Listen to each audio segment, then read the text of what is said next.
عمرك حسيت إنك تعبان ومش فاهم ليه؟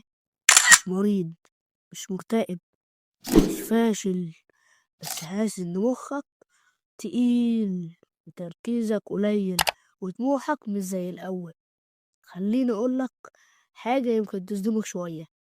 انت أصلا مش متدمر بسبب حاجة كبيرة، انت بتدمر جسمك بسبب حاجات صغيرة وانت بتعملها كل يوم ومبتاخدش بالك منها.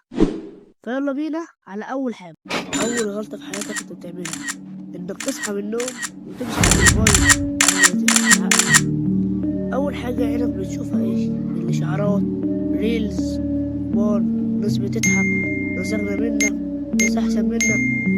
مخك بيكون لسه صاحي، تقوم انت ايه تدخله في مقارنة وضغط ومعلومات ملهمش أي 60 لازمة. فانت كده حرفيا بتدمر يومك بدل ما تبدأه. تاني حاجة انك دايما حاسس انك مشغول، مشغول بس ملوش لازمة. ساعة هنا شوية هناك، ومهمات كتير قوي، بس للأسف ولا حاجة بتخلص. دوت بيعرف في اسمه الشغال الكداب. ده بيخليك تحس انك بتتحرك بس في الحقيقة انت واقف مكانك. تالت حاجة انك بتأجل الحاجة اللي خايف منها، مثلا زي المكالمة الخطوة الجاية.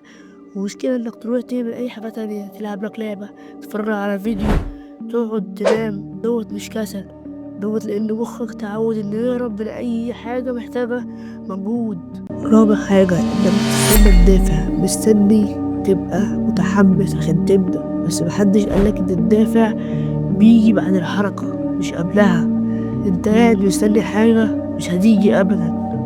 خامس حاجة ودي اخطرهم، انك سايب عالم مفتوح لأي رأي، لأي فيديو، لأي كلام.